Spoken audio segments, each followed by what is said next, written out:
하나님의 말씀을 배우는 날입니다.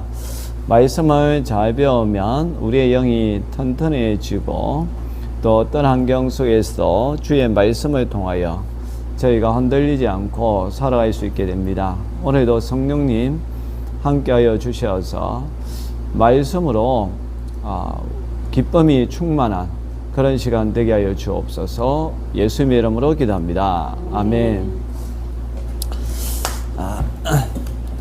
오늘은 그 13쪽 그리스도인의 길, 어떻게 이제는 진정한 그리스도인의 사람이 될 수가 있는가? 그 이제 이 단계가 있는데 그 단계를 배우는 그런 시간이고요.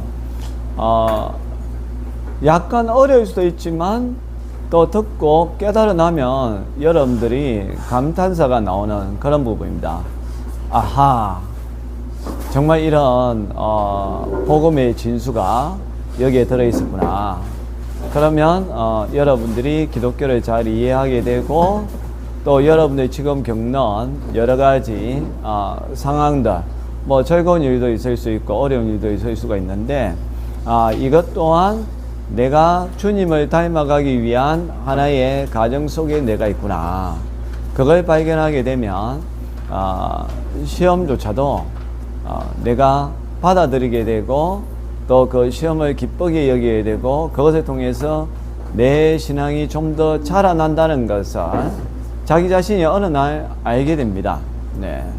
그래서 이제는 이제 어제 그런 이야기를 제가 들었잖아요. 이제 우리 이성주 성도님이 그 누구야? 우리 항창년 신부님인가?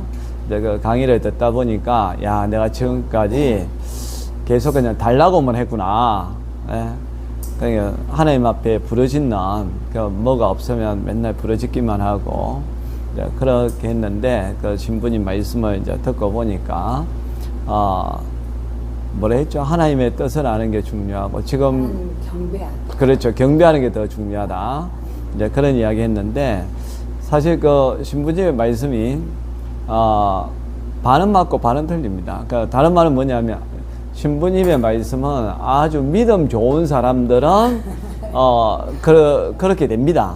그러니까 내 삶에 뭔가 필요한 게 있고 이제 어려움이 있어도 사실 그것을 통해서 원망과 불평보다는 도리어 그것을 통해서 하나님 앞에 영광을 돌리죠. 그러나 어린아이와 같은 그 신앙을 가진 사람들은 도리어 하나님은 부르짖으라고 이야기합니다. 간구하라고 이야기하거든요. 아이들에게 필요한 것은 채워주는 게 또 부모잖아요. 그러나 이제 장성한 어른이 자꾸 달라고 하면 부모가 짜증나잖아요. 너가 알아서 해결해야지 왜 자꾸 애처럼 자꾸만 의지하느냐. 사실 그런 이제 좀 이 장성한 사람은 어떤 자기의 문제에 대해서 자기가 해결하려고 노력을 해야 되죠. 그러나 어린아이 같은 경우에는 부모가 도와줘야 됩니다. 예, 그런 것을 통해서 부모에 대한 신뢰를 쌓거든요. 그래도 나는 이렇게 믿을 만한 부모가 있구나. 내가 어려움에 빠지고 위기에 빠지면 나를 도와주는 부모가 있구나. 그것을 아이에게 신뢰를 심어줘야 되기 때문에 처음 신앙을 가진 사람들한테는 뭐라고 이야기해야 되는가 하면 그냥 하나님의 뜻이 있다. 그냥 받아들여라. 그러면 안 됩니다. 초신자들에게는 우리가 뭐라고 이야기해야 되겠어요? 하나님이 기도하면 들어준다. 너 그 문제에 하나님께 기도하면 하나님이 해결해 주실 거야. 그냥 기도해라. 나도 기도할게. 뭐 저도 예수님을 믿게 된 게 기도를 해가지고 기도 응답을 받았기 때문에 예수님 믿게 된 거거든요. 그때는 어린아이였기 때문에 그랬다는 겁니다. 그러니까 처음 오는 사람들한테는 하나님이 해결해 주신다라는 그 믿음을 심어줘야 합니다. 그러면서 이제 그 사람이 신앙을 가지게 되고 말씀을 배우고 또 좀 더 우리가 신앙 연수가 쌓이고 말씀의 깊이를 알게 되면 내 삶에 있는 이런 문제조차도 하나님이 나를 성장시키기 위하여서 어쩌면 하나님이 나를 좀 더 크게 쓰시기 위하여서 나를 지금 훈련시키고 있구나. 네, 그렇게 이제 받아들이게 되는 거죠. 그게 이제 성숙한 이제 신앙인으로 나아가는데, 오늘 우리가 배우는 게 뭐냐면, 어린아이의 그 신앙에서부터 장성한 신앙, 그리고 궁극적으로 신앙의 완성의 그까지 가는 그 과정을 이야기하고 있는데요. 이것은 이제는 기독교에 있어서 핵심적인 그러한 교리이고, 특별히 종교개혁자들이 그 카톨릭으로부터 이제 저항을 하면서 떨어져 나오면서 외쳤던 구호 가운데 하나입니다. 잘 배우시고 잘 이해하시고 또 궁금한 게 있으면 적각 저한테 질문을 던져주시면 좋겠습니다. 그러니까 우리가 어떻게 구원을 받는가? 맨 처음 단계가 칭의라는 단계입니다. 오늘 말씀 보면 되어 있잖아요. 칭의라는 게 이제 이 한자인데 이게 칭할 칭자고 어려울 자거든요. 그러니까 이게 무슨 말이냐면 어렵다라고 칭해준다. 다르게 이야기하면 불러준다. 이게 아주 중요한 겁니다. 이거는 그런 겁니다. 내가 본질적으로는 어려운 사람이 아니에요. 그런데 어렵다라고 내가 이해해 줄게. 내가 너를 어렵다라고 인정을 해 줄게. 라는 겁니다. 이거 잘 이해를 하셔야 돼요. 네. 우리가 예수님을 믿으면 내 본성 자체가 어려워지느냐? 그러지 않죠. 그러면 뭐 우리가 하나님처럼 되지 않겠어요? 예수님처럼 예수 믿고 나서는 아무런 죄도 짓지 않겠죠. 근데 우리가 예수님 믿고 나서도 이런저런 죄를 짓습니까? 안 짓습니까? 예. 때로는 많이 짓기도 하고 크게 짓기도 하잖아요.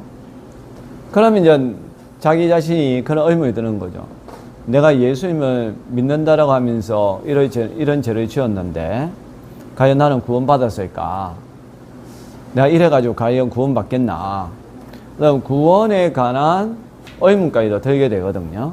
그러니까 이걸 우리 칭의라는 교리를 알면 우리가 조금 더 거기로부터 자유로울 수가 있습니다. 그렇다고 해서 뭐 죄를 지으라는 그런 게 아니라 어쩌면 그 과정 자체도 우리가 좀 더 주님을 닮아가기 위해서 강야의 길을 걷는, 이제 그건 나중에 성화의 당에 다시 이야기하겠지만 그 과정 속에 내가 있기 때문에 우리 인간은 다시 넘어지고 다시 일어서고 그러면서 또 앞으로 나아가고 그런 거거든요. 그래서 칭의라는 게 거듭 말씀드리지만 내가 본성, 본질이 어렵게 되는 것이 아니라 나는 여전히 인간이고 죄성을 가진 존재이지만 예수님의 그 죽으심을 내가 믿음으로 말미암아 하나님이 그 믿음을 보고 내가 너를 네 본성은 여전히 똑같지만 그래도 내가 보내는 아들 예수님을 믿었기 때문에 그 믿음을 보고 내가 너를 어렵다라고 칭해 줄게. 이해되시죠? 네, 이걸 잘 여러분들이 알고 계셔야 우리가 잘못을 해도 내가 넘어진 거지 이 잘못 때문에 내 구원까지 빼앗기는 것은 아니다. 네, 그걸 알면 좀 위로를 받겠죠. 자, 칭의에 관한 대표적인 성경 구절이 있는데요. 한번 찾아보겠습니다. 로마서 3장 25절.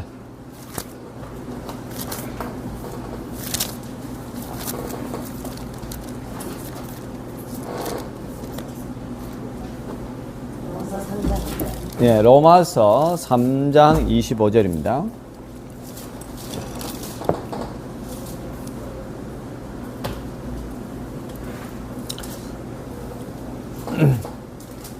찾으셨나요? 네. 신약 243조.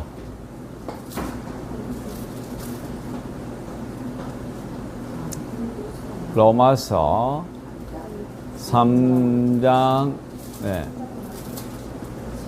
25절 같이 읽어봅시다. 이 예수를 하나님이 그의 피로서 믿음으로 말미암는 화목 제물로 세우셨으니 이는 하나님께서 길이 참으시는 중에 전에 지은 죄를 간과하심으로 자기의 어려우심을 나타내려 하심이니. 아멘. 네. 여기에서 중요한 단어가 뭐냐면 간과하심으로 라는 겁니다. 전에 지은 죄. 저와 여러분들이 과거에 지은 죄를 갖다가 없애주는 게 아니에요. 없애주는 게 아니고 간과라는 게 무슨 뜻이죠? 전에 지은 죄를 간과해 주겠다. 그렇죠. 못 본 척 해준다는 거예요. 내가 모른 척 해줄게. 예. 그 뭐 간혹 그 좋은 뭐예요 그 문방구 아줌마 같은 분은 있잖아요. 그 참 불쌍한 애가 그 연필 하나 훔쳐가면 보았음에도 불구하고 그냥 모른 척 해주는 거 이제 그런 거죠. 그러니까 과거의 지은 죄는 그대로 남아 있습니다. 그 죄가 없어지는 건 아니고 그런데 그것을 갖다가 모른 척 해준다. 이제 이게 구약의 대표적으로 보면 유월절 사건 있잖아요. 패스오버. 그러니까 그 피를 갖다가 문설주와 임방에 바른 양의 피가 있으면 하나님의 사자가 넘어가 주는 거죠. 뭐 유대인들이라 해가지고 뭐 애굽인들과 별반 다를 바 뭐가 있겠어요. 똑같은 인간인데. 그냥 여러분 생각을 해보세요. 세상 사람들, 그냥 하나님을 안 믿는 사람들하고 예수 믿는 우리하고 다 같은 인간 아닙니까? 그러니까 다 같이 뭐 먹는 거 추구하고 때로는 뭐 우리 안에도 세상 사람들 추구하는 그런 게 있잖아요. 사람은 안 변해요. 때로는 예수 믿는 사람들이 더 나쁜 짓을 한다 막 그런 이야기까지 하잖아요. 인간의 본성은 안 변하거든요. 그렇지만 차이는 뭐냐 하면 오늘 이 성경 구절을 잘 기억하시죠. 칭의라는 거. 네. 그래도 우리는 예수님을 믿기 때문에 하나님께서 우리가 지은 죄들을 갖다가 모른 척 해준다는 겁니다. 눈 감아 준다는 거죠. 이게 이제는 칭의라는 건데. 그럼 우리가 어떻게 하면 칭의를 받을 수가 있는가? 자, 1번 구원받으려면 예수님의 마음으로 어떻게 해야 될까요? 요한복음 1장 12절 읽어봅시다. 영접하는 자 곧 그 이름을 믿는 자들에게는 하나님의 자녀가 되는 권세를 주셨으니. 예수님의 마음으로 어떻게 해야 됩니까? 그럼요.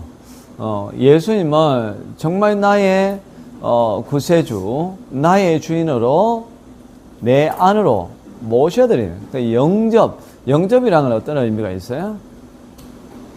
극진하게 모신다 그런 의미가 있잖아요. 그러니까 단순히 손님을 모시는 게 아니라 우리가 영접이라는 단어는 나보다 위에 있는 어떤 존재를 갖다가 내가 최선을 다해서 그분을 갖다가 한대하고 받아들이는 걸 영접이라고 하잖아요. 그러니까 우리가 예수님을 마음으로 영접한다는 것은 정말 예수님은 내 인생의 주인이고 나의 죄를 위하여서 십자가에 달려 돌아가신 하나님이시다. 네. 그러한 고백을 가지고 진심으로 내 마음에 받아들이는 걸 영접한다는 겁니다. 그렇게 영접할 때에 우리는 하나님의 자녀가 되는 권세를 주셨다. 그럼 이 권세라는 것은 대단한 힘 아닙니까? 그럼 우리가 하나님의 그 자녀가 된다는 것은 엄청난 권세입니다. 세상 사람들, 야, 그게 뭐가 권세야? 뭐 할 수 있겠지만, 죽어보면 압니다. 죄송한 말이지만, 세상 사람들 우리를 비난한다 할지라도, 정말로, 이 힘이 얼마나 큰가를, 물론 죽어보면 알고, 살아있을 때에도 우리가 보면 많이 느낍니다. 제가 그 영상도 올렸는데, 누구죠? 영화배우. 김혜자 있고 또 남자 있잖아. 갑자기 또 생각이 나네. 범죄도시에 또 나왔던, 어쨌든, 아니요, 하영우, 예, 있어요. 알고 가자. 궁금하다. 알고 갈까요? 영화배우 아버지가 최근에 하정우? 그렇죠, 하정우. 예. 하정우 범죄도시 나오지 않았나? 그래, 내가 말이 잘못했네. 그래서 하정우가 맞아. 이경규하고 그 이야기하는 중에서 이제 그런 이야기 하잖아요. 그 하여튼 어려운 일 뭐 있을 때 연기 생활하고 있다 어떻게 하냐 하니까 자기는 기도한다고 하잖아요. 기도할 수 있는 뭐가 문제가 그렇죠. 그 구절이 너무 좋아서 그런 게 있을 때마다 기도한다. 그리고 최근에 그 김혜자 권사님도 그런 이야기를 했죠. 자기가 이제 대본 같은 거 읽을 때 자기는 그냥 그렇게 이야기하는 하나님 이건 다 못해요. 하나님 해주세요. 무조건 그냥 하나님 해주세요. 저 못해요. 뭐 그러면 어쨌든 그게 이제는 되어진다. 예, 그런 고백을 했거든요. 그러니까 우리가 하나님의 그 자녀가 되는 그 건세, 네, 그것은 엄청난 겁니다. 우리 힘들고 어려울 때에 그 하나님 앞에 기도할 수 있다는 거. 그 남들은 그게 뭐가 중요할 수 있지만, 정말 하나님이 나와 함께 하고 있다는 그 믿음이 있으면 그것만큼 큰 힘이 되는 게 없습니다.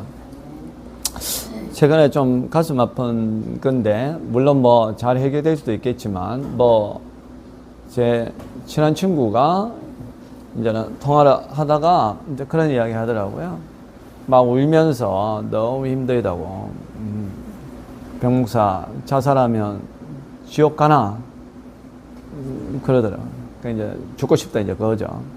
실제적으로 이제 다리까지 갔대요.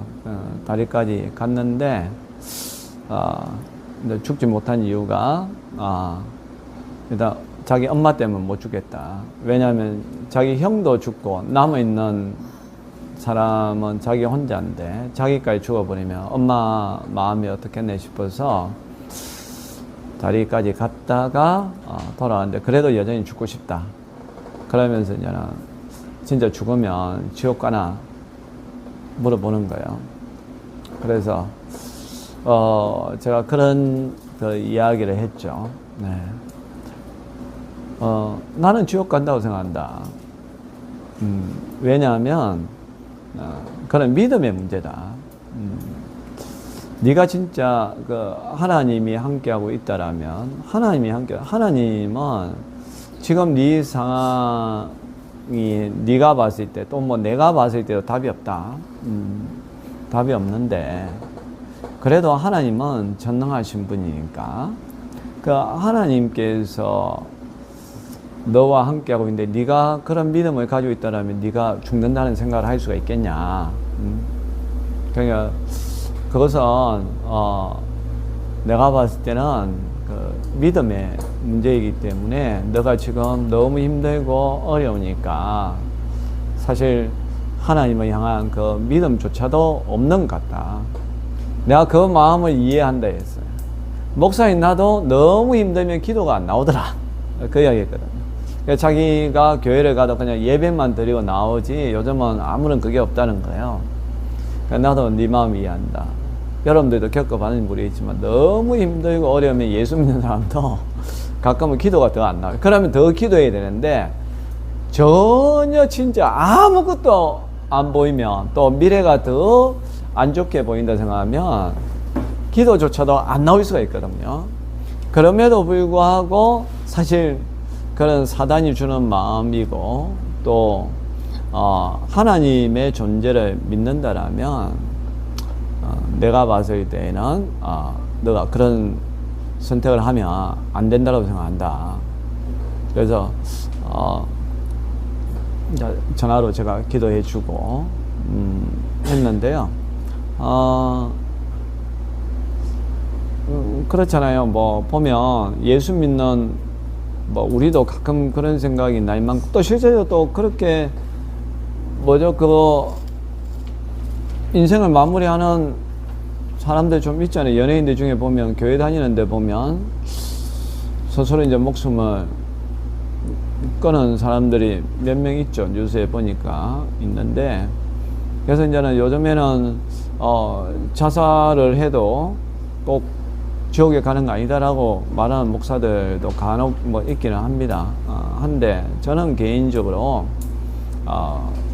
지옥 가죠. 그건 왜냐면 믿음의 문제라고 생각하니까. 물론 그게 있습니다. 뭐 사회적 타살이라 해가지고 우리가 봤을 때는 그 사람이 자살한 거지만 그러나 그 사람이 자살을 하게끔 어떤 사회가 그 사람을 죽이는 경우가 있거든요. 네. 꼭 사람이 사람을 죽이는 가 있는 게 아니라 어떤 사회 자체가 그 사람을 뭐 죽이게끔 하는, 도저히 살아갈 수 없게끔 만드는 그런 게 있기 때문에, 그러니까 이 자살을 한다라고 해가지고 다 지옥에 가느냐는, 뭐 제가 하나님이 아니니까 모르지만, 그러나 스스로 자기가 자기 목숨을 버린다라면, 그는 저는 믿음에 관한 문제이기 때문에 믿음이 없이는 구원을 못 받잖아요. 그리고 예수님을 정말 자기 마음에 영접하고 있다라면, 또 내가 하나님의 자녀가 되는 권세를 가지고 있다라면, 사실 자기를 둘러싼 그런 문제들을 예수님의 이름으로 선포하고 또 하나님께 모든 걸 맡기고 그냥 앞으로 나아가다 보면 이제 어느 날 자살을 하려고 했던 그 마음도 뭐가 되겠어요? 추억이 될 수도 있고 간증거리가 될 수도 있겠죠. 저도 뭐 저는 어릴 적부터 되게 좀 외로움을 많이 탔는 것 같은데, 9살 때에 나는 정말 시간이 안 가가지고 하루하루가 왜 그렇게 시간이 안 가는지 모르겠어요. 그때 나의 소원은 15살까지만 살고 싶다. 너무 하루하루 시간이 안 가는 거예요.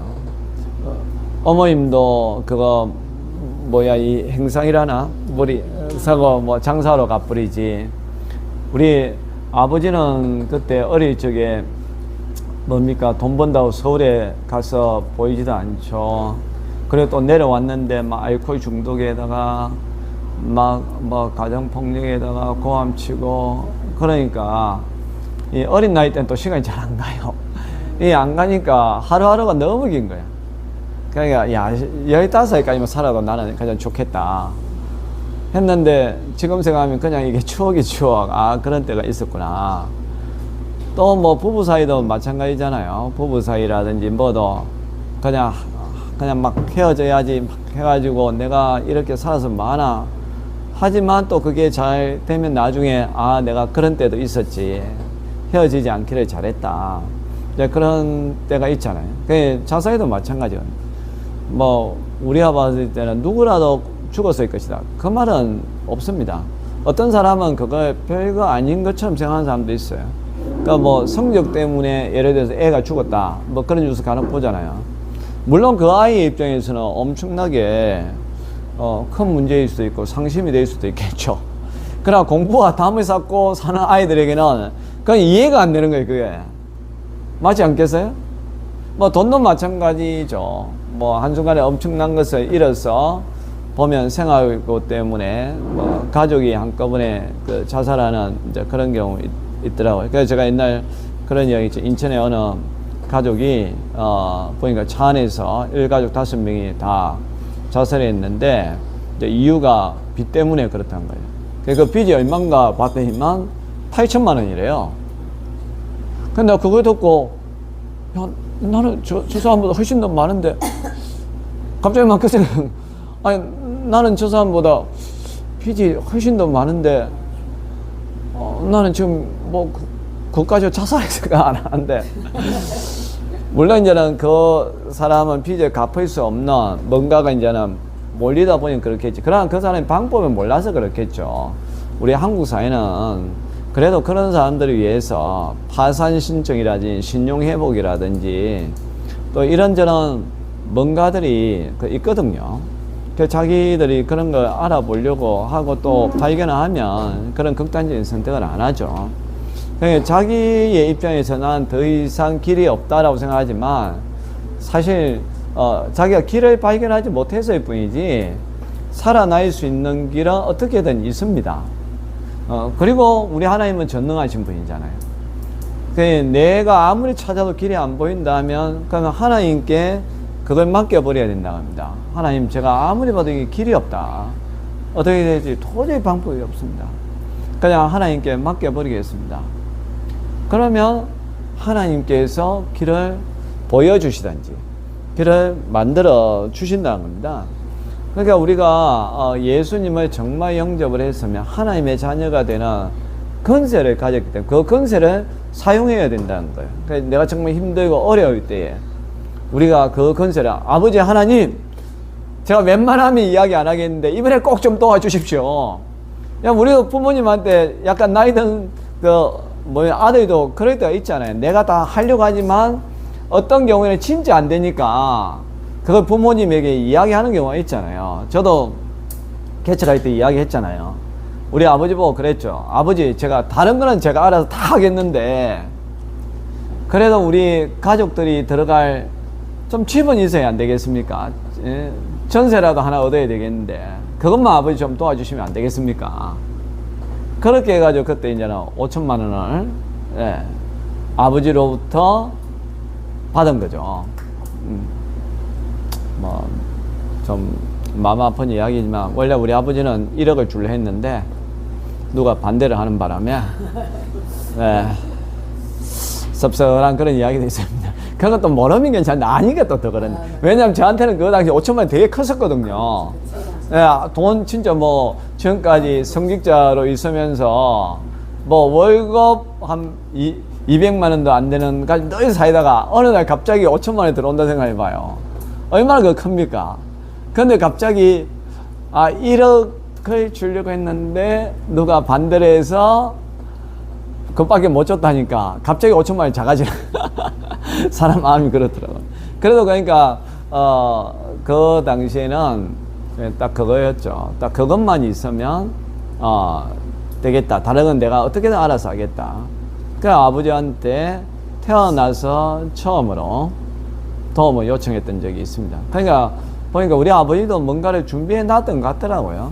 아버지들은 뭐 본인이 이 땅에 대해서 돌아가시고 죽고 나면 자녀들을 위해서 어떻게 할 건지 그런 거 다 어느 정도는 생각을 하고 있더라고요. 저도 뭐 지금 벌써 생각을 하고 있죠. 예영이 그 다음에 뭐 예성이 또 누구야 예준이. 근데 저는 사실 우리 딸에 대해서는 제가 보험 하나가 이제 종신보험 들어가 있는 게 있거든요. 저는 막 그런 생각해요. 그게 이제 제가 지금 해지를 하면 그래도 뭐 몇천만 원이 나오더라고요. 그때는 내가 그거 안 들라고 했는데 막 거기에 장로가 억지로 들어가지고 그 10년 동안 부었는데 지금 생각하면 어쨌든 예, 잘했다 싶은데 저는 이제 정 안 되면 우리 딸이 만약 결혼을 해가지고 뭐 나는 그 딸이 그냥 알아서 해결하면 좋지만 그러나 딸이 정 안 돼가지고 그때 아버지 좀 도와주세요. 뭐 그래도 혼수라도 해야 안 됩니까? 라고 하면 저는 그걸 그냥 해지를 하고 그 돈을 가지고 그냥 줘야 되겠다. 뭐 그런 생각 가지고 있고 뭐 둘째는 또 어떻게 해야지. 예준이까지는 아직 제가 안 해봤어요. 예준이는 아직 너무 어리기 때문에. 그러니까 이 부모들은 어느 정도는 그 생각을 하거든. 그냥 하나님이 우리의 그 아버지잖아요. 근데 우리 아버지가 우리에 대해서 아무런 계획이 없겠습니까? 우리가 기도해서 하나님 이 문제 어떻게 해야 될까요? 야, 난 아직까지 생각 안 해봤는데 너 갑자기 그렇게 이야기하면 어떡해? 너무 당황스럽잖아. 우리 하나님이 그렇게 말씀하실 분은 아니거든. 내가 다 알고 있다.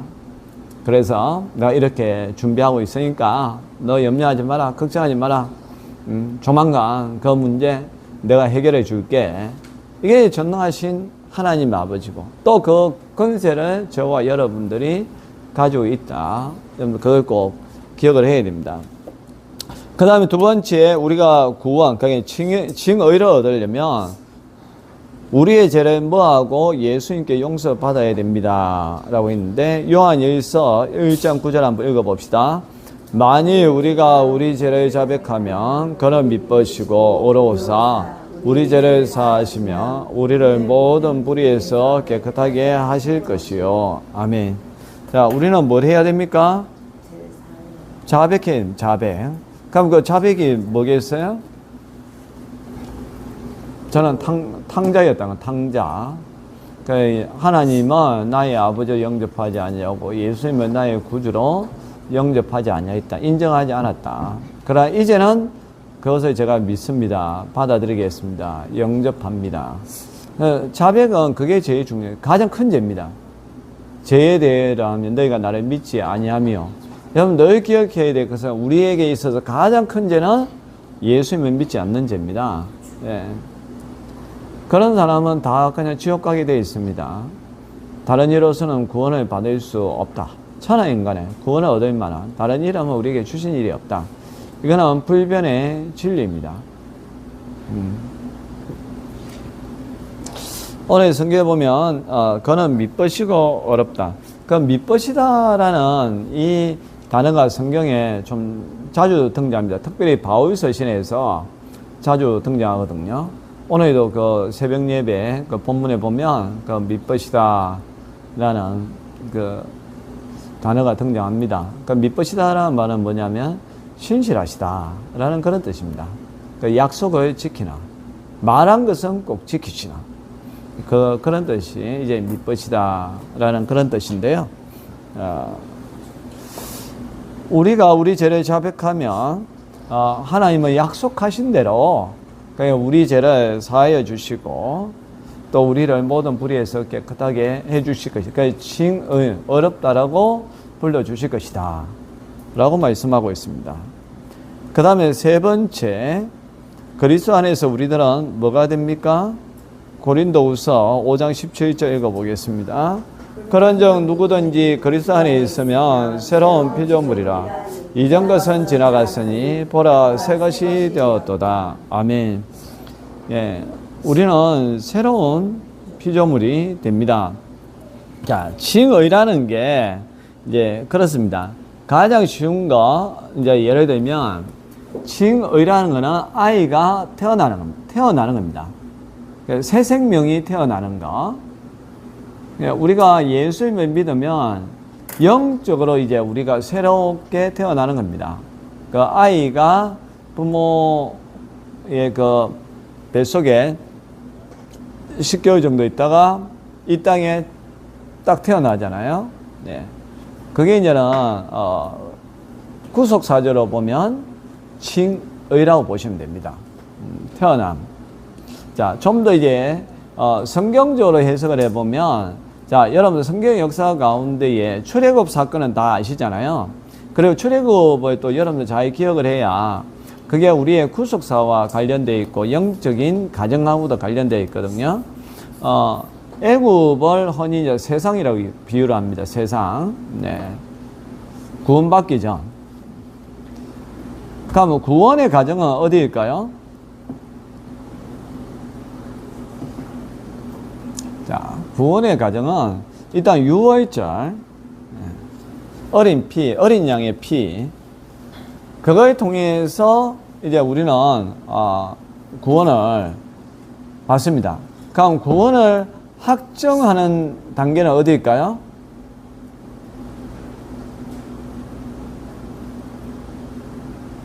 그건 뭐냐 하면 홍해 건너는 사건 아시죠? 자, 이걸 우리가 구속사제로 보면 세례입니다. 세례. 네. 실제적으로 성경에도 그렇게 이야기하고 있어요. 고린도전서 10장 1절과 2절 한번 보겠습니다.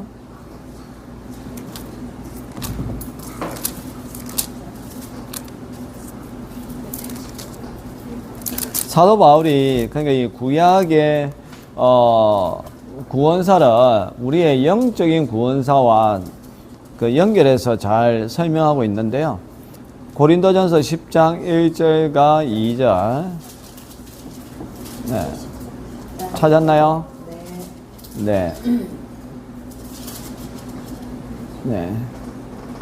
다음에는 각자 성경책 없습니까? 각자 성경책 가져오셔가지고 이런 성경 구절은 형광펜 같은 걸로 딱 표시를 해 놓으세요. 이게 중요한 이제 그런 것들이니까. 같이 한번 읽어봅시다.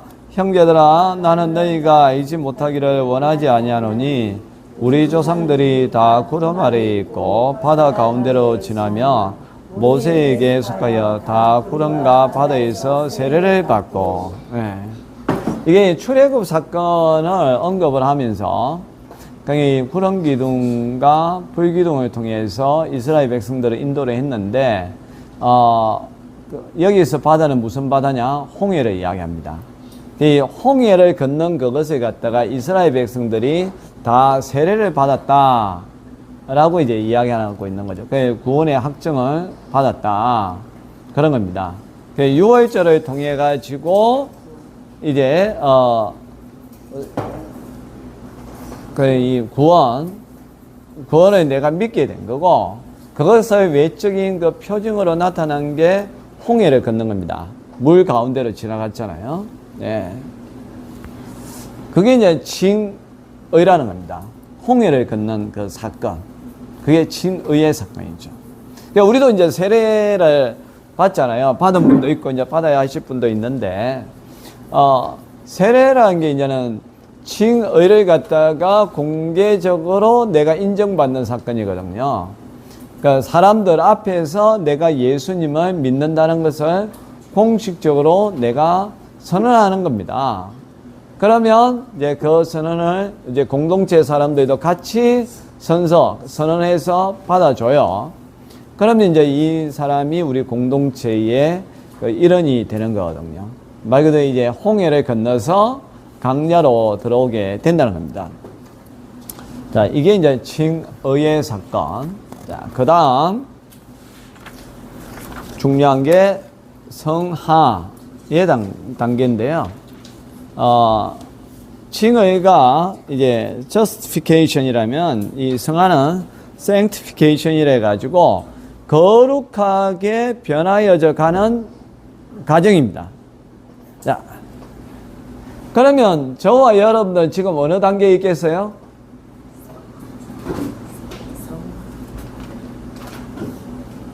저와 여러분들 지금 이 단계에 있는 거예요. 성하의 단계. 우리는 이미 과거에 예수님 믿었잖아요. 그래 이제 그 세례를 이제 받았잖아요. 이제 받을 분도 있지만 어쨌든 간에 예수님을 믿으면 그때부터 칭의라고 되는 거예요. 다르게 이야기하면 우리는 거듭난 사람들입니다. 근데 아이가 이 땅에 태어났다 해가지고 그 아이가 온전한 아이일까요? 아니잖아요. 아이들은 육체도 자라나야 되고, 그리고 정신적으로도 자라나야 되겠죠. 그리고 영적으로도 자라나야 되는 거예요. 그런 것처럼 우리가 예수님을 믿고서 거듭나서 새롭게 태어났는데 우리가 아직까지 온전하지 않다는 겁니다. 그러니까 우리도 계속 자라나야 되는 거예요. 그게 이제는 성하. 거룩하게 우리는 계속해서 변해져 가야 된다. 자, 그러면 이게 그 성경으로 치면 어디에 해당되느냐? 강야 생활이라는 겁니다. 이해되시죠? 우리는 홍해 건너왔어요. 건너왔고 이제 지금 우리는 어떤 생활을 하고 있느냐 하면 이스라엘 백성들이 40년 동안 강야 생활을 하듯이 강야에서 이 세상의 삶은 마치 강야와 같은 삶이라는 겁니다. 그래서 우리는 앞이 안 보일 때도 있고, 네, 좌충우돌할 때도 있고, 넘어질 때도 있고, 서로 다투기도 하고 그렇게 한다는 거예요. 그러니까 내가 예수님을 믿었지만 여전히 우리는 치열한 싸움을 하고 있지 않습니까? 왜 그런가 하면 우리 아직 천국에 안 들어가서 그래요. 이 땅에 있는 이 삶 자체가 강야의 삶이거든요. 선택받은 이스라엘 백성들이 홍해를 건넜다 해가지고 그들이 천국 생활 누리는 게 아니라 다듬어집니다. 거기에서 천국에 들어갈 백성이 되기 위해서 하나님께서 그들을 갖다가 강야에서 엄청나게 훈련을 시킵니다. 근데 이스라엘 백성들이 거기에서 먹을 게 없으니까 원망하고 물이 없으니까 불평하고 막 그렇게 하잖아요. 그럴 때마다 하나님께서 만나와 메추라기도 주시고 반석에서 물을 솟아나기도 하시면서 그들을 계속해서 가나안 땅을 향해서 이끌어 가시는 거거든요. 지금 저와 여러분들은 성화의 단계인데, 성화의 단계에서 가장 중요한 게 뭔가? 우리 1번, 하나님을 사랑하는 방법은 무엇입니까? 요한복음 14장 21절 읽어봅시다. 나의 계명을 지키는 자라야 나를 사랑하는 자니, 나를 사랑하는 자는 내 아버지께 사랑을 받을 것이요 나도 그를 사랑하며 그에게 나타내리라. 아멘. 하나님을 사랑하는 방법은 뭐죠? 그렇죠. 계명을 지켜야 된다. 그 강야 생활에 있어서 우리가 해야 될 게 계명을 지키는 겁니다. 이 세상 살아가면서. 그래서 우리가 하나님의 말씀을 배워야 되는 거예요. 그러니까 하나님께서도 이스라엘 백성들을 홍해에서 강야를 이끌어내신 다음에 바로 그들을 갖다가 가나안 땅에서 앞으로 진군 이야기 안 했습니다. 시내산에서 1년 1개월 동안인가 거기에서 머물게 하면서 그들에게 무엇을 줬습니까? 율법을 줬잖아요. 십계명과 율법을 주면서 이것을 계속 가르치라고 이야기했습니다. 그런 다음에 그들을 이제 강야를 향해서 출발라고 이제 이야기를 하는 거예요. 그게 이제 민수기의 그 사건이거든요. 앞으로 진군에 가는 거. 그래서 그 진군을 하며 갈 때에도 보면 너희 진군할 때 누가 제일 앞장섰을까요? 제사장들이 맨 앞장섰습니다.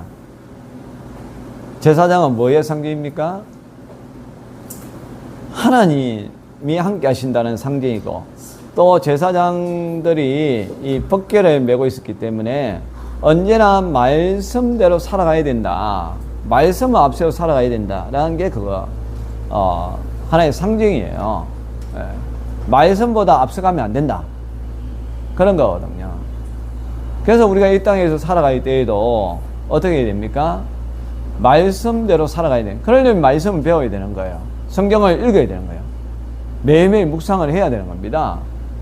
그래서 하루를 살아갈 때에도 오늘 주신 말씀을 붙들고 살아가는 거예요. 일주일을 살아갈 때에는 주일에 주시는 하나님의 말씀을 듣고서 과거를 돌아보고 또 한 주일을 내가 어떤 방향을 가지고 살아가는 거예요. 그렇게 될 때 우리는 성화, 조금씩 변화해져 간다는 겁니다.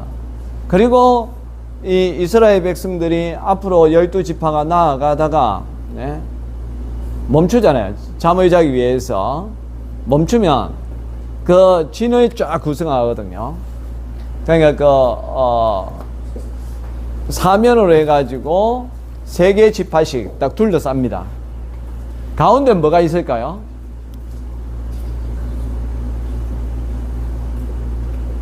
진의 한가운데 뭐가 있을 것 같습니까?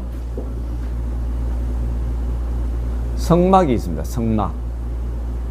성막 안에는 성소와 지성소가 있고, 지성소 안에는 뭐가 있죠? 언약궤가 있는 거예요. 법궤가 있습니다.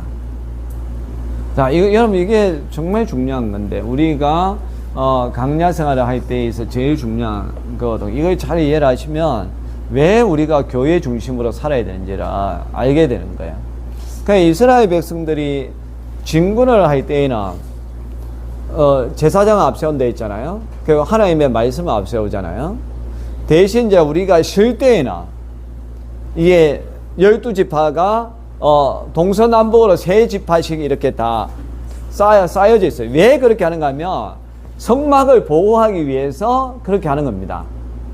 그 적들이 쳐들어왔을 때에 절대로 이 성막은 뭐예요? 하나님 임재의 상징이거든요. 우리는 하나님 중심으로 산다. 그것을 갖다가 이 상징적으로 보여주는 게 성막입니다. 그러니까 성막을 지켜야 되는 거예요. 그러니까 여러분들 우리가 이 땅에 사는 건 마찬가지예요. 우리가 교회 중심으로 살아야 돼요. 왜 교회 중심 살아야 돼요? 교회에 하나님의 말씀이 있거든요. 하나님의 임재가 있다는 겁니다. 그러니까 이제 이 주일 같은 날에는 우리가 쉬는 날이잖아요. 안식일을 하잖아요. 그 쉬는 날에도 저와 여러분들은 사실 교회에 와야 돼요. 이 교회를 지켜야 되는 거예요. 예배의 자리에 와서 하나님의 말씀을 들어야 되는 거예요. 그게 여러분들을 지키는 겁니다. 그러니까 하나님의 원리는 똑같아요. 너희들이 나를 지키면 나는 더 너희들을 지켜주겠다. 그러니까 너희들은 나 중심으로 살아야 너희가 산다. 강야와 같은 세상 속에서 너희 지식 믿지 말라는 거예요. 너 경험 믿지 말고 나를 믿어라. 하나님의 말씀을, 나의 말을 너희들이 계명을 지키면 너희들이 가나안 땅에 원만하게 들어가게 될 것이다. 그래서 그것을 지켰던 사람이 여호수아와 갈렙, 모세, 그런 사람들은 지켰지만 이스라엘 백성들 중에 많은 사람들은 그냥 현장에 지금 내가 마실 게 없다고 막 원망하고 불평하고 먹을 게 없다고 원망하고 불평하고 또 가나안 땅에 정탐을 보냈더니만 그러나 우리보다 더 견고하고 뭐 그 사람들 키도 크고 무기도 세고 해가지고 우리는 절대로 그 사람들 이길 수 없습니다. 그게 다른 사람들의 간담까지 서늘하게 만들어가지고 사람들이 거기에서 막 대성통곡하면서 우리를 여기에서 뭐 매장지가 없어가지고 이 강야에서 죽게 만들려고 우리를 이곳으로 이끌어 왔느냐고 막 모세를 원망하잖아요. 근데 성경은 뭐라고 이야기한가? 이게 정말 중요한데 하나님은 그게 모세를 원망하는 게 아니라 너희들이 나를 원망했다 이야기합니다. 여러분들 그러니까 정말 원망과 불평은 하나님이 듣는다. 그걸 잘 기억을 해야 돼요. 그래서 결국 원망과 불평을 하지 않은 사람은 말 그대로 이제 이 영화의 단계로 간 거예요. 거룩하게 변해져서 가나안 땅에 들어가게 되는 거죠. 그러나 큰 원망과 불평한 사람들은 가나안 땅에 들어가지 못하고 강야에서 죽고 맙니다. 우리 신앙생활이 똑같다는 거예요. 지금 우리는 지금 강야 생활을 하고 있는 거예요. 주님을 닮아가고 있는 성화의 단계에 지금 있는 거예요. 그래서 성화로 우리가 나아가기 위해서는 하나님의 말씀을 지키며 살아야 된다는 겁니다. 그리고 이 교회, 하나님의 그 성막, 주님의 몸된 공동체인 이 교회를 지키며 살아가야 되는 것이고, 또 여기에서 말씀을 들으면서 내가 어떻게 살아가야 할 것인가를 깨달아야 된다. 이게 잘 훈련된 사람은 그 사람 세상에 나와도 흔들리지 않습니다.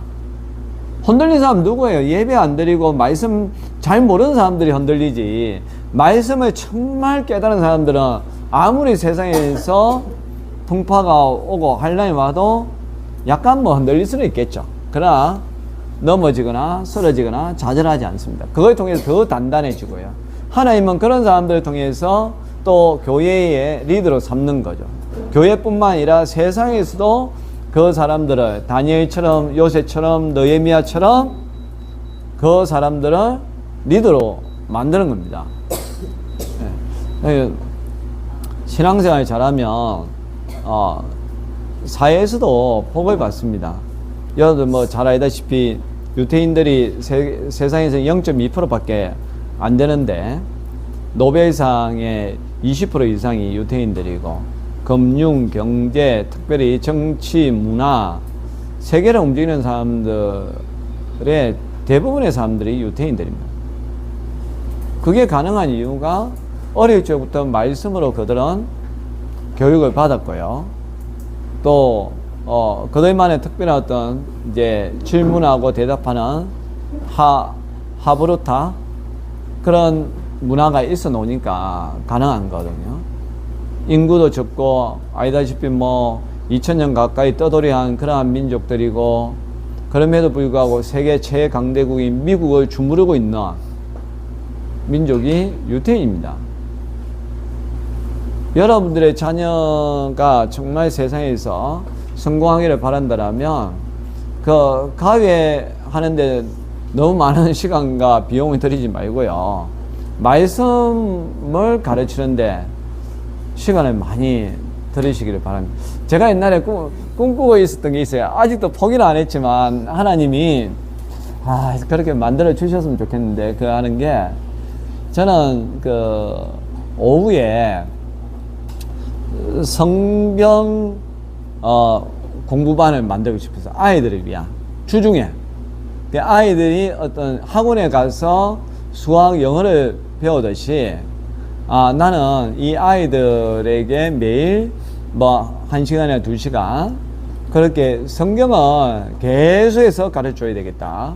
그리고 이제 하브르타 질문하고 그들이 대답하게끔 하고 그래서 성경 속에서 그 사람들이 어떤 어려움에 당했을 때 어떻게 그 문제를 해결했는지를 배우면 지금도 어차피 세상은 똑같다.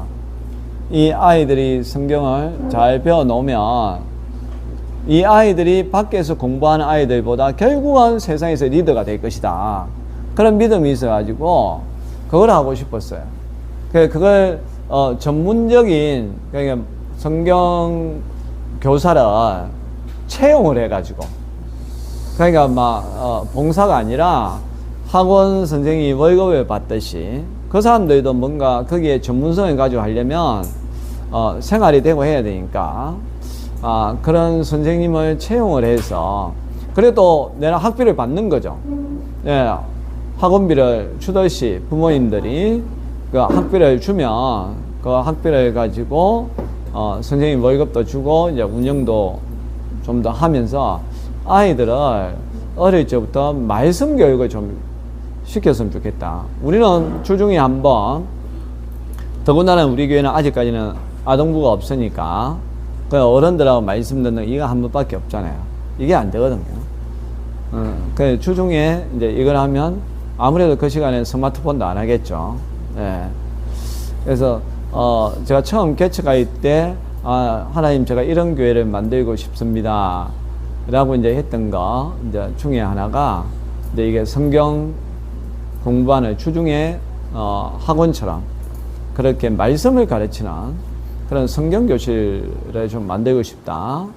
그리고 이제 대안학교를 해가지고 요셉처럼 리더십을 키우는 그런 대안학교. 막 뭐 하버드대 보내는 그런 학문여행보다는 그러니까 여러 가지 어떤 문제들이 발생을 했을 때 그 문제를 어떻게 풀어헤치는지 그런 훈련을 많이 시키나. 그러면서도 이제 말씀에 입각하고 또 요셉과 같은 그런 인물을 키우는 대안학교를 만들어야 되겠다. 그리고 이제 평신도 선교사들을 파송을 해야 되겠다. 한 100명 정도. 예. 그러니까 이제는 돈을 좀 번 사람들, 조금 여유 있는 사람들, 뭐 여유가 없어도 결단하면 되는 건데요. 한 1년, 2년 정도 다른 교회, 다른 나라에 있는 선교사님 밑에서 그 선교사님을 돕고 거기에서 선교하는 평신도 선교사. 네, 그러면 본인 반 부담, 교회에서 반 부담. 그래서 우리가 선교비 반을 주고 본인 돈 자비랑 해가지고 그런 뭐 캄보디아라든지 저는 동남아 쪽은 또 아프리카도 그렇고 아직까지 물가가 우리보다는 싸니까 내가 볼 때는 막 한 달에 한 150만 원 정도면 생활하지 않겠나. 예. 네, 그런 생각을 뭐 아직까지 꿈은 가지고 있습니다. 뭐 주님이 언제 이루어 주실지 또 주님의 뜻이 아니면 막으시면 어쩔 수 없지만 사실 지금 천사 영성하우스도 개척하기 전부터 제가 생각한 거예요. 네. 갑작스럽게 생각한 게 아니고 나는 이제 은퇴를 많이 하게 되면 이제 영성하우스를 좀 해. 자연을 통해서 하나님을 만나는 그런 영성 프로그램 만들어서 해야 되겠다. 그래서 이제 그때 제일 먼저 꿈꾸었던 게 땅입니다. 왜냐하면 일단 땅이 있어야 된다. 땅은 어쨌든 땅값은 내려가지는 않을 것이다, 앞으로. 그러면 내가 은퇴할 때쯤에 땅을 마련한다라면 이미 그때는 땅값이 많이 올라가 있을 것이고, 그리고 또 내가 원하는 장소에 해야 되는데 그 장소가 되지 않으면 안 되니까, 그래서 늘 그걸 위해서 기도하던 중에 네, 하나님이 이렇게 저렇게 해가지고 현재 그 남해의 그 위치에 땅을 준비케 해 주셨고요. 단지 이제 지금 시작하는 거는 생각을 해보니까 야, 집은 지어 놓으면 손해볼 게 하나도 없겠다. 누군가 이용해도 손해보지도 않고, 또 내가 좀 더 젊었을 때에 그래도 내가 뭔가 이런 취지로 합니다라는 것을 좀 아는 사람들, 뭐 어쩔 수 없이 저를 아시는 분들이 그래도 함께 해줄 수 있을 때, 안 그러면 나중에 은퇴할 때쯤이면 제가 과거에 알던 분들은 다 이미 천국에 가 계실 것이고 점점 아는 사람이 없으면 안 되니까 일단 지어 놓으면 누군가 이용하면 좋겠다 해서 이제 시작을 하게 된 건데요. 꿈을 꾸고 있으면 하나님이 이루어 주실 겁니다. 그러니까 그 계명, 저는 하여튼 그런 믿음은 있어요. 그러니까 세상 공부를 못해도 하나님의 말씀을, 우리도 그렇고 자녀들도 그렇고 하나님의 말씀을 잘 배워서 또 그 말씀대로 살려고 하면 하나님께서 그 사람을 절대 뒤처지지 않게 하신다. 도리어 세상의 리더가 되게 해주신다. 그런 믿음이 있습니다. 또 하나님 또 실제로 지금 그렇게 이야기하잖아요. 너희들이 거룩하게 되기 위해서는 나의 계명을 지켜야 된다. 그리고 또 구약의 그 강야 생활할 때에도 하나님의 원칙은 말씀을 앞세워야 된다. 그리고 성막, 교회 그걸 지켜야 된다. 왜? 그 안에는 법궤가 있다. 하나님의 말씀이 있다. 말씀을 안 지키면 인생 끝난다는 거예요. 우리 예수 믿는 사람들은 그걸 꼭 기억을 해야 됩니다. 그러니까 어떻게든 여러분들 자녀들에게 아까 전 나의 사랑하는 책 뭐 또 이야기하지만 어머니의 무릎 위에 앉아서 했으니까 그 아이들에게 그 말씀을 좀 읽어주세요. 예. 근데 그거는 있어요. 여러분들도 그 말씀을 읽을 때에 좀 엄을 따라 사람 되는데 그 유대인들은 그 성경 토라를 읽을 때요. 여러분들 유대인들 그 성경 낭독 제가 나중에 있으면 한번 링크 걸어 드릴 텐데 엄이 있습니다. 그러니까 아이들에게는 자장가처럼 들리는 거예요. 우리는 성경 낭독하자면 너무 딱딱해가지고 막 그냥 공부한다 지겹다 하잖아요. 그래서 그 유대인들은 그 창세기부터 그 신명기까지 그 쫙 하는데 엄마들이 그걸 읽어주는데 낭송을 해요. 그러니까 말 그대로 낭송. 예. 낭독이 아니라 낭송을 하니까 아이들이 지겹지가 않는 거예요. 뭔가 이 자장가처럼 이제 들리고 그렇게 되는데 어쨌든 우리도 뭐 낭송을 하시든지 낭독을 하시든지 말씀을 많이 가르치면 됩니다. 그 다음에 우리가 성화의 단계에 나아가려면 육체의 욕심을 벗어버려야 되는데요. 갈라디아서 5장 16절 읽어봅시다. 내가 이르노니 너희는 성령을 따라 행하라. 그래야면 육체의 욕심을 이루지 아니하리라. 네. 성령님의 뭘 해야 됩니까? 성령님의 성령을 따라 행하라 했으니까 성령의 지시, 인도하심, 다스림을 받아야 됩니다. 이걸 하려면 또 어떻게 돼야 돼요? 기도해야 되는 거예요. 기도. 하나님 앞에 기도하면 하나님이 어떻게 해라라고 말씀을 떠오르게 해줄 수도 있고 또 어떻게 하라고 그 하나님이 지시를 해줍니다. 영적으로. 그러면 그걸 따르면 우리가 거룩해져 가게 된다. 자, 세 번째, 우리가 성화의 단계에 이르려면 시험을 이겨내야 되거든요. 자, 고린도전서 10장 13절 읽어봅시다. 사람이 감당할 시험 밖에는 너희가 당한 것이 없나니 오직 하나님은 미쁘사 너희가 감당하지 못할 시험 당함을 허락하지 아니하시고 시험 당할 점에 또한 피할 길을 내사 너희로 능히 감당하게 하시느니라. 아멘. 강야 생활이라 했잖아요. 성화의 단계나 우리가 지금 믿음 생활은 강야 생활인데 강야에는 뭔가 하면 시험이 옵니다. 유혹이 옵니다. 그러니까 이스라엘 백성들이 그러한 마음을 가질 수밖에 없는 그 토대가 강야거든요. 문제는 뭐냐면 그 사람들이 하나님을 믿지 않았다는 거죠. 불신. 그러다 보니까 원망과 불평이 나와가지고 그들은 실패한 거거든요. 우리도 예수 믿고 난 다음에 왜 시험이 없겠어요? 아까 내 그 친구처럼 그 친구가 맨날 믿음이 없어가지고 그런 생각 했겠습니까? 너무 힘드니까. 자기 어떻게 그런 문제들을 해결할 수 없으니까 그런 생각이 드는 거지. 처음부터 뭐 그런 생각 든 건 아니죠. 처음에는 예수 믿는 게 얼마나 기쁘고 행복했을까요? 예. 그렇게 왔을 때에 우리는 시험을 이겨내야 된다. 왜냐하면 우리가 감당하지 못할 시험 없다. 하나님은 피할 길을 반드시 우리에게 주신다. 앞서도 제가 이야기를 했다시피 내가 봤을 때는 답이 없는 것 같지만 그러나 하나님은 그 답을 알고 계시고 또 하나님은 누군가를 통해서 그 문제를 해결을 해 주신다는 겁니다. 그러니까 내 생각을 의지하면 안 된다는 거예요.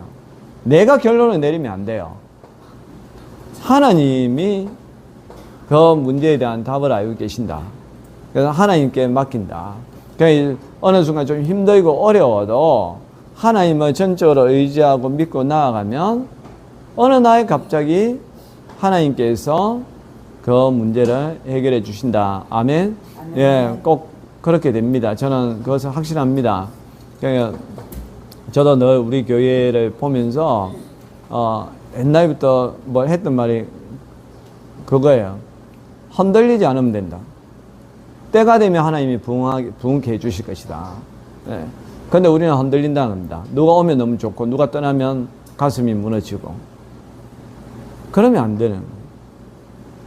그러니까 하나님이 이 교회의 주인이기 때문에 우리가 흔들리지 않고 주님만 바라보고 있으면 어느 날 정말 우리가 감당할 수 없는 그런 부흥의 순간이 올 것이다.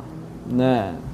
저는 거기에 대한 확신을 가지고 있어요. 그럼에도 저도 흔들릴 때가 있어요. 그럴 때마다 다시 이 말씀을 기억하는 거예요. 하나님이 길을 만들어 주실 것이다. 지금 내 마음이 착잡하지만 그러나 하나님이 슬픔이 변하여 기쁨이 되게 해주시고 내 머리에 하간을 세워서 나라의 금 춤추게 하실 것이다. 그런 날은 올 것이다. 그런 믿음을 가지고 있습니다. 자, 오늘은 칭의와 성하의 구원의 그 과정을 살펴보았는데요. 칭의는 예수님을 믿으면 칭의가 되고 성하는 예수님을 믿고 난 다음 우리가 하나님의 말씀을 따라가면 우리도 주님처럼 거룩하게 변화해져 간다. 그 과정 속에는 여러 가지 시험과 어려움도 있지만 그러나 우리는 끝까지 하나님의 말씀을 앞세우고 또 특별히 교회를 중심으로 우리가 살아갈 때에 하나님께서 우리에게 정말 큰 복을 주실 것이다. 그런 믿음을 가지고 살 수 있기를 바랍니다. 하나님 아버지, 오늘은 칭의와 성화의 과정을 살펴보았습니다. 정말 예수님의 믿음으로 말미암아 우리가 거듭났고 지금은 우리가 성화의 단계에 살고 있는데 주의 말씀대로 살게 해주시고 흔들리지 않게 해주시고 또 주님의 몸된 교회인 교회 중심으로 살게 해주옵소서. 이번 주 우리가 새가족 초청주의를 합니다. 하나님, 준비된 사람들 또 생각지 않은 사람들이 함께 모여 예배드리는 기쁨의 자리 되게 해주시고 말씀을 전하시는 목사님에게도 은혜를 내려 주옵소서. 예수님의 이름으로 기도합니다. 아멘. 하늘에 계신 우리 아버지, 아버지의 이름을 거룩하게 하시며 아버지의 나라가 오게 하시며 아버지의 뜻이 하늘에서 이룬 같이 땅에서 이루어지게 하소서. 오늘 우리에게 일용할 양식을 주시고 우리가 우리에게 잘못한 사람을 용서해 준 같이 우리의 죄를 용서해 주시고 우리를 시험에 빠지지 않게 하시고 악에서 구하소서. 나라와 권능과 영광이 영원히 아버지의 것입니다. 아멘.